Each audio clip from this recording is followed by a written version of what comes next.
রামপুর উচ্চ বিদ্যালয়ের অনলাইন ক্লাসে শিক্ষার্থীবৃন্দ তোমাদেরকে স্বাগতম। আমি গণেশচন্দ্র চক্রবর্তী, সিনিয়র শিক্ষক। আজকে আমি নবম শ্রেণীর গণিত প্রথম অধ্যায়ের বাস্তব সংখ্যা নিয়ে আমি আলোচনা করব। এখন তোমরা অবশ্যই খাতা কলম নিয়ে সামনে বসবে এবং মনোযোগ দিয়ে আশা করি শুনবে, প্রয়োজনে লিখবে। এখানে দেখো আমি লিখেছি এখানে বাস্তব সংখ্যা। এখানে বাস্তব সংখ্যার শ্রেণীবিভাগ এখানে উল্লেখ করা হয়েছে। স্বাভাবিক সংখ্যা, পূর্ণ সংখ্যা, ভগ্নাংশ সংখ্যা, মূলদ সংখ্যা, অমূলদ সংখ্যা, দশমিক ভগ্নাংশ সংখ্যা, বাস্তব সংখ্যা, ধনাত্মক সংখ্যা, ঋণাত্মক সংখ্যা, অঋণাত্মক সংখ্যা। তোমরা দেখতে পাচ্ছ এখানে বোর্ডে আমি লিখে রেখেছি এবং তোমরা এগুলি সম্বন্ধে আমি এখন তোমাদেরকে কিছু বোঝানোর জন্য চেষ্টা করব। আশা করি তোমরা অবশ্যই মনোযোগ দিয়ে শুনবে। প্রথমে এখানে দেওয়া আছে স্বাভাবিক সংখ্যা। তবে আমরা জানবো স্বাভাবিক সংখ্যা কোনগুলো। স্বাভাবিক সংখ্যা 1 থেকে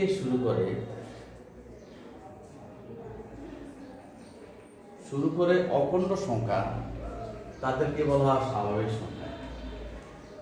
স্বাভাবিক সংখ্যা কাকে বলবো?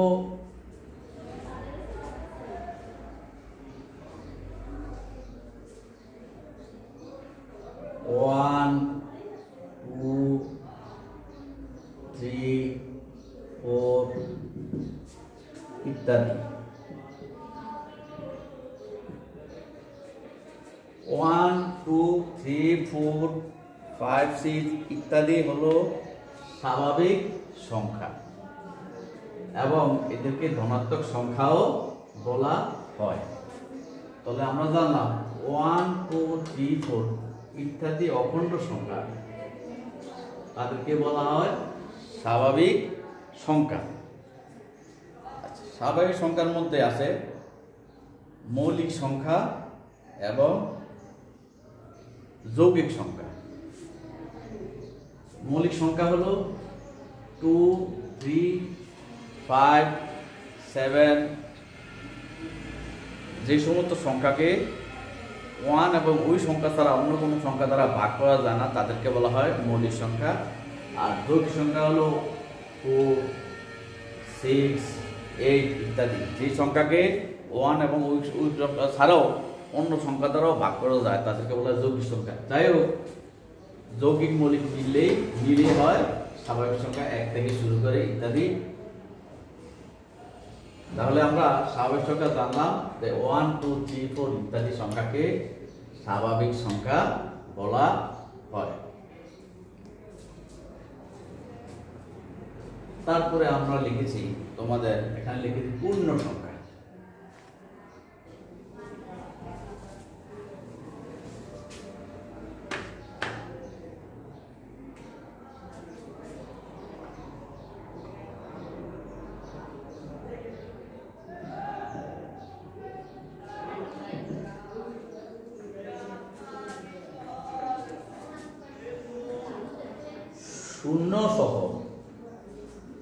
শূন্য সহ সকল ধনাত্মক এবং ঋণাত্মক অখণ্ড সংখ্যাকে পূর্ণ সংখ্যা বলা হয়। পূর্ণ সংখ্যা শূন্য সহ সকল ধনাত্মক এবং ঋণাত্মক অখণ্ড সংখ্যাকে পূর্ণ সংখ্যা বলা হয়। তাহলে পূর্ণ সংখ্যার প্রথম তোমাকে থাকতে হবে শূন্য এবং তারপর থাকবে ধনাত্মক ঋণাত্মক সংখ্যা, যেমন -3, -2, -1, 0, 1, 2 ইত্যাদি। তোমরা অবশ্যই খেয়াল করেছ যে শূন্য সহ শূন্য এখানে আছে, ঋণাত্মক সংখ্যাও আছে, ধনাত্মক সংখ্যা এখানে আছে। তাহলে শূন্য সহ সকল ধনাত্মক এবং ঋণাত্মক সংখ্যা অখণ্ড সংখ্যাকে, অখণ্ড সংখ্যা, কারণ ভগ্নাংশ মান থাকতে পারবে না, পূর্ণ সংখ্যা, অখণ্ড সংখ্যাকে বলা হয় পূর্ণ সংখ্যা। তাহলে আমরা পূর্ণ সংখ্যা সম্বন্ধে জানতে পারবো। পূর্ণ সংখ্যার মধ্যে ধনাত্মক থাকবে, ঋণাত্মক থাকবে, সাথে শূন্য থাকবে।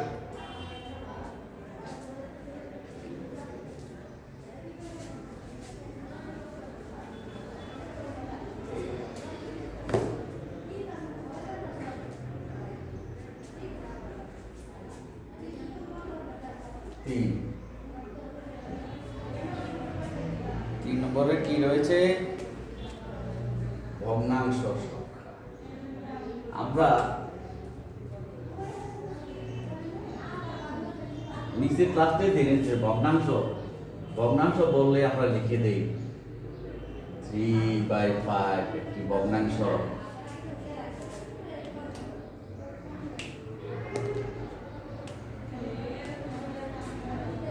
half 5/3, এগুলি আমরা ছোটখাতে দেব। এগুলি সবই ভগ্নাংশ সংখ্যা। 3/5, 1/2, 5/3 ইত্যাদি ইত্যাদি সবগুলো হলো ভগ্নাংশ সংখ্যা। তাহলে এগুলো আমরা লিখব কিভাবে?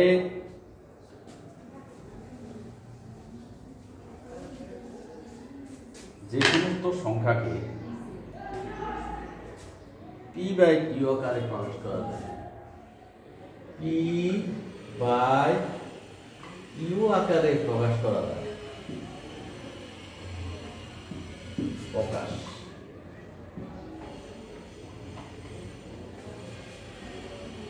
করা যায়,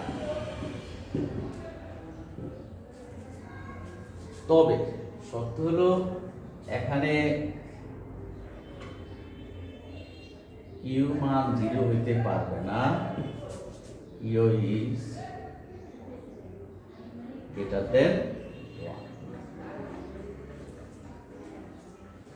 p/q আকারে যে সমস্ত সংখ্যাকে p/q আকারে প্রকাশ করা যায়, যেখানে কিউর মান Q is not equal to 0, কিউর মান 0 হইতে পারবে না এবং কিউর মান 1 হইতে 1 চেয়ে বড় হইতে হবে, তাদেরকে আমরা বলবো ভগ্নাংশ সংখ্যা।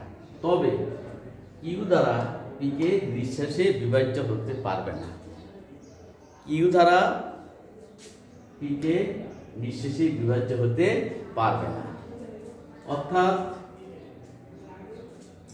আমি যদি লিখি 6/2, দেখা যায় 6 কে 2 দ্বারা নিঃশেষে বিভাজ্য সমান 3, তাহলে তো এটা ভগ্নাংশ হলো না। সেই জন্য শর্ত হলো কিউ দ্বারা পি কে নিঃশেষে বিভাজ্য হতে পারবে না।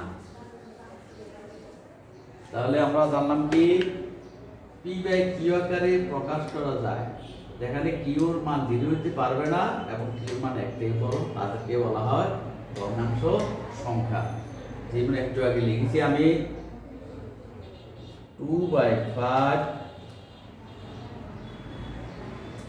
5/2,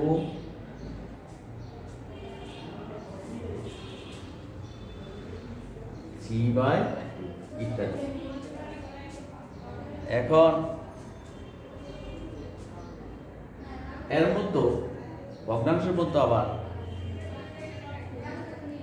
দুই ধরনের আছে, একটা হলো প্রকৃত ভগ্নাংশ আর একটা হলো অপ্রকৃত ভগ্নাংশ। প্রকৃত ভগ্নাংশ এবং অপ্রকৃত ভগ্নাংশ।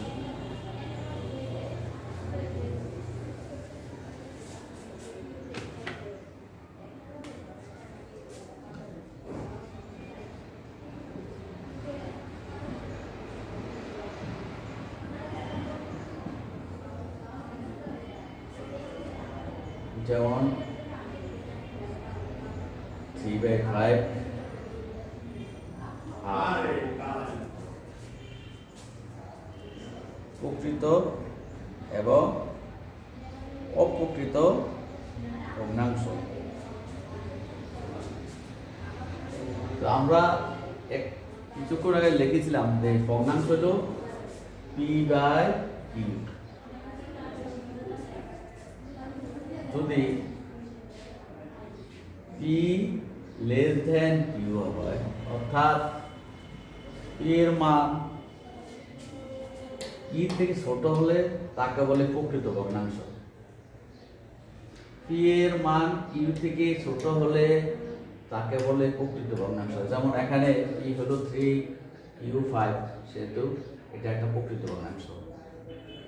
P হলো 1, Q হলো 2, এটা একটা প্রকৃত ভগ্নাংশ। আর যদি অপ্রকৃত ভগ্নাংশ,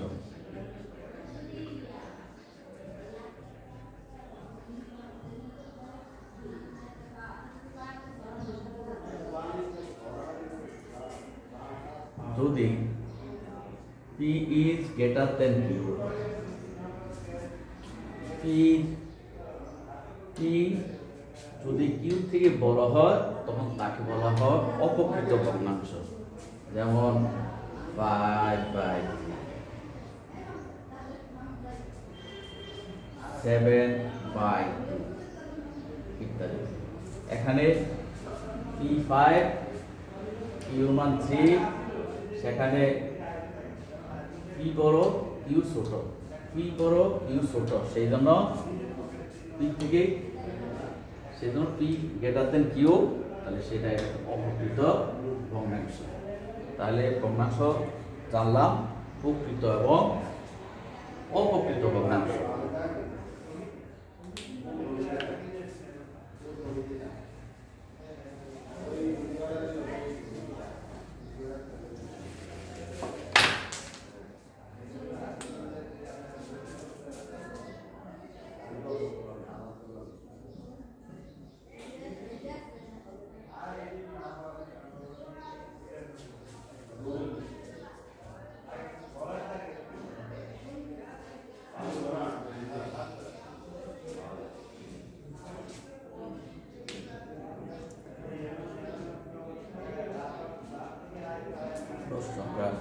এখানে P/Q যে সমস্ত সংখ্যাকে P/Q আকারে প্রকাশ করা যায়, যে সমস্ত সংখ্যাকে P/Q আকারে প্রকাশ করা যায় তাদেরকে মূলক সংখ্যা বলে।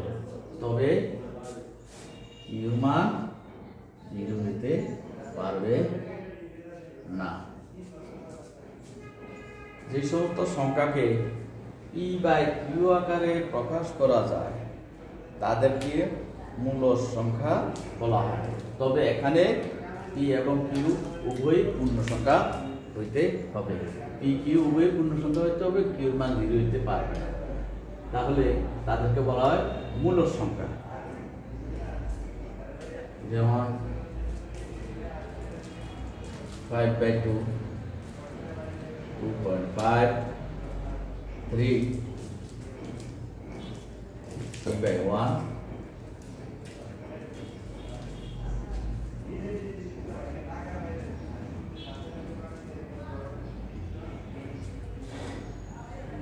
5/2, 2.5, 3, 3/1। এখানে P/Q আকারে প্রকাশ করা গিয়েছে। 2.5 কে 5/2 দ্বারা প্রকাশ আছে, P/Q আকারে এখান থেকে 3/1 দ্বারা প্রকাশ আছে। এখানে তো Q এর মান 0 হইতে পারবে না, সেগুলো হলো মূলক সংখ্যা। আর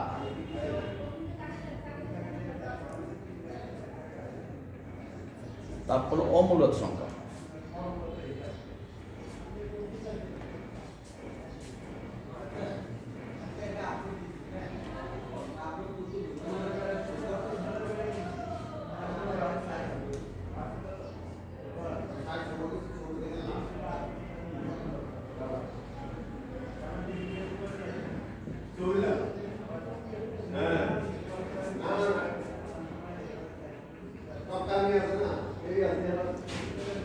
যে সমস্ত সংখ্যাকে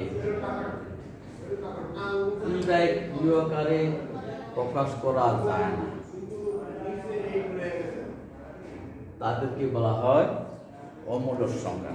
যে সমস্ত সংখ্যাকে পি বাই কিউ আকারে প্রকাশ করা যায় না তাদেরকে বলা হয় অমূলদ সংখ্যা। সেখানে Q is not equal P by Q আকারে প্রকাশ করা যায় না।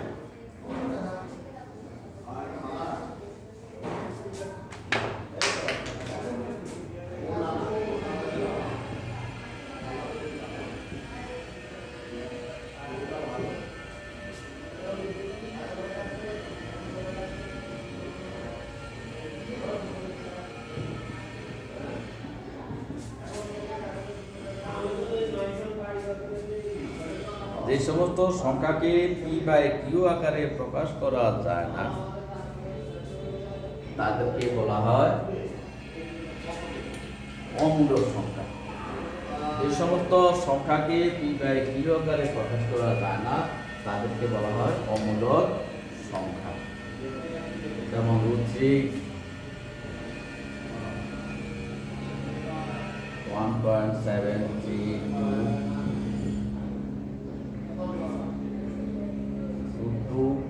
1.414 এদেরকে কখনো পি বাই কিউ আকারে প্রকাশ করা যায় না।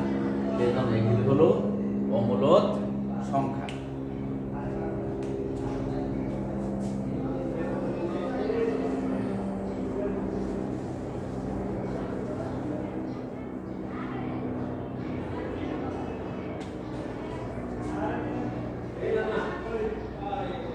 তার হলো দশমিক ভগ্নাংশ সংখ্যা।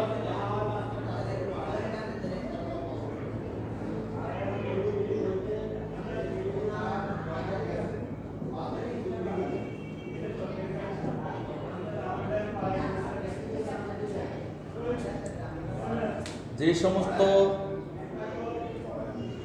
মূলদ এবং অমূলদ সংখ্যাকে দশমিক দিয়ে প্রকাশ করা যায়, যে সমস্ত মূলদ এবং অমূলদ সংখ্যাকে দশমিক দিয়ে প্রকাশ করা যায় তাদেরকে দশমিক ভগ্নাংশ সংখ্যা বলা হয়।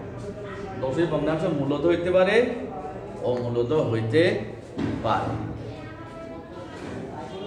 তাহলে যে সমস্ত মূলদ এবং অমূলদ সংখ্যাকে দশমিক দিয়ে প্রকাশ করা যায় তাদেরকে দশমিক ভগ্নাংশ সংখ্যা বলা হয়।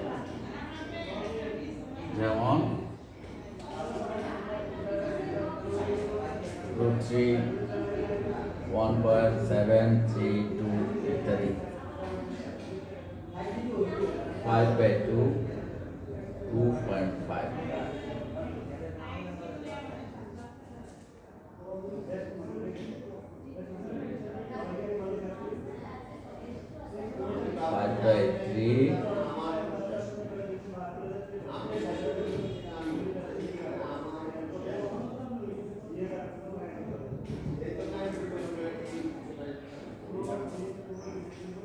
তাহলে দশমিক ভগ্নাংশ সংখ্যা যে সমস্ত মূলদ বা অমূলদ সংখ্যাকে দশমিকে প্রকাশ করা যায় তাদেরকে বলে দশমিক ভগ্নাংশ সংখ্যা। দশমিক দ্বারা প্রকাশ, যেমন এটা হলো একটা দশমিক ভগ্নাংশ সংখ্যা 1.72 2.5 দশমিক ভগ্নাংশ 1.663 একটি দশমিক ভগ্নাংশ সংখ্যা। তা দশমিক দ্বারা প্রকাশ করলে সেটা হলো দশমিক ভগ্নাংশ সংখ্যা। এবার চলে যাবো আমরা বাস্তব সংখ্যা।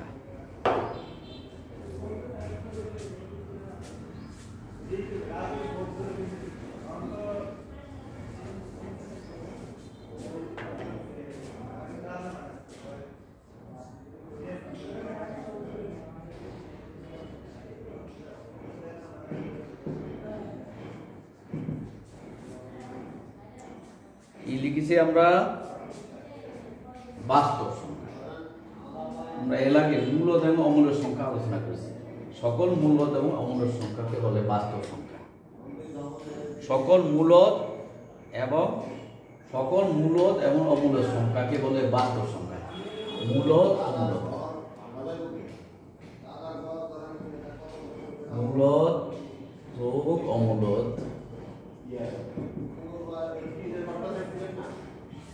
বাস্তব সংখ্যা।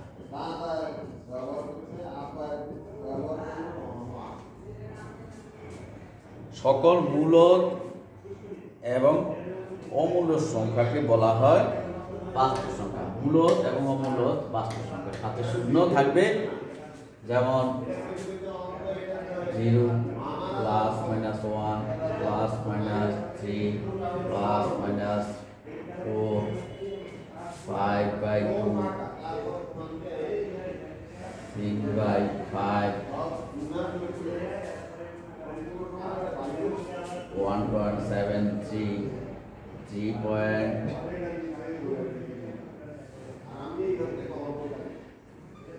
3.333 ইত্যাদি।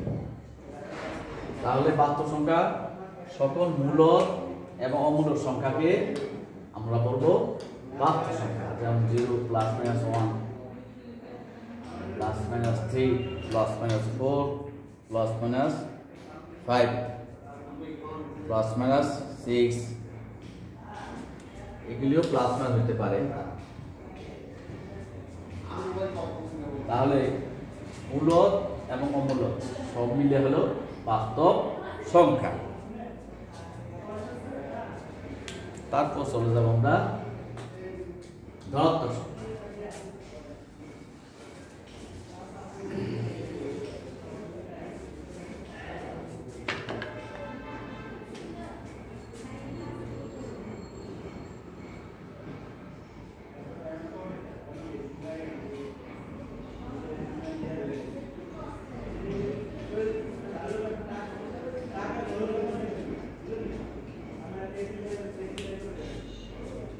শূন্য থেকে বড়, শূন্য থেকে বড় সকল বাস্তব সংখ্যাকে ধনাত্মক সংখ্যা। শূন্য থেকে বড় সকল বাস্তব সংখ্যাকে ধনাত্মক সংখ্যা বলা হয়। সেখানে ভগ্নাংশ থাকতে পারে, পূর্ণ সংখ্যাও থাকতে পারে, যেমন 1 2 2.5 3/2 9.8 ইত্যাদি। শূন্য থেকে বড় সকল বাস্তব সংখ্যাকে ধনাত্মক সংখ্যা বলে। তাহলে ধনাত্মক সংখ্যার মধ্যে প্রথম শর্ত হলো শূন্য থাকতে পারবে না। শূন্য থেকে বড়, শূন্য থেকে বড় সকল বাস্তব সংখ্যাকে বলে ধনাত্মক সংখ্যা, যেমন 1 2 2.5 3/2 9.8 ইত্যাদি। তারপরে আসবে ঋণাত্মক সংখ্যা।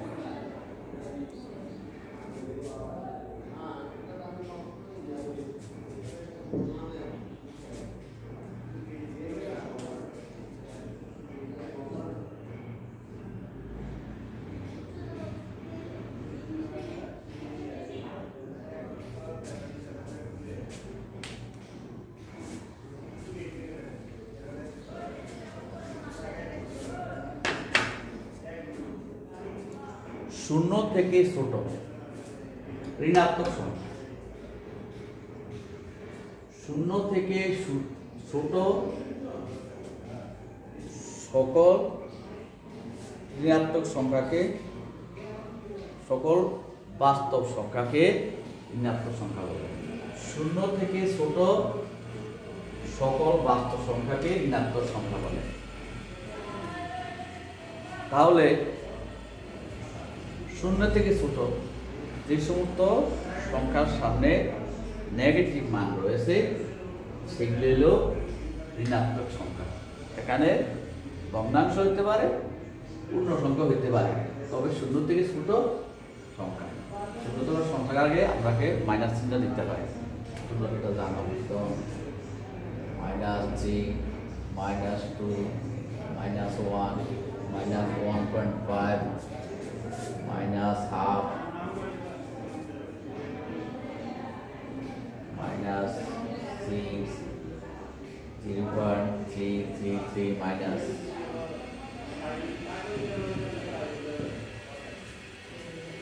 তাহলে শূন্য থেকে ছোট, শূন্য সবগুলি সংখ্যা এখানে শূন্য থেকে ছোট, যেহেতু নেগেটিভ মান রয়েছে। শূন্য থেকে ছোট সকল বাস্তব সংখ্যাকে ঋণাত্মক সংখ্যা বলে। শূন্য থেকে ছোট সকল বাস্তব সংখ্যাকে ঋণাত্মক সংখ্যা বলে। -3, -2, -1, -1.5, -half, -6, -0.6 ইত্যাদি। এখন আমরা সর্বশেষ যেটা অঋণাত্মক সংখ্যা, অসাত সংখ্যা।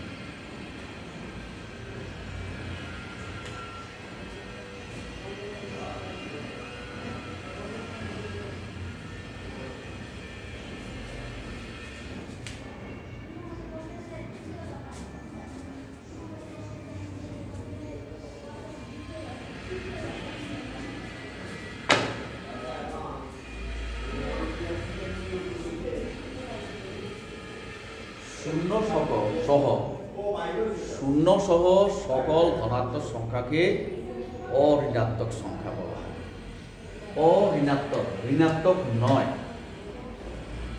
অর্থাৎ যে সমস্ত সংখ্যার আগে মাইনাস থাকবে না, তবে শূন্য সহ সকল ধনাত্মক সংখ্যাকে অঋণাত্মক সংখ্যা বলা হয়। তাহলে আমরা বলবো যে অঋণাত্মক সংখ্যা শূন্য সহ, আমরা এর আগে বলেছিলাম ধনাত্মক সংখ্যা শূন্য ছাড়া, শূন্য থেকে বড়, আর অঋণাত্মক সংখ্যা শূন্য সহ সকল ধনাত্মক সংখ্যা, শূন্য সহ সকল ধনাত্মক সংখ্যার অঋণাত্মক সংখ্যা। শূন্য সহ সকল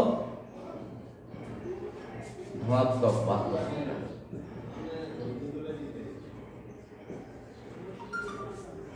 শূন্য সহ সকল বাস্তব সংখ্যাকে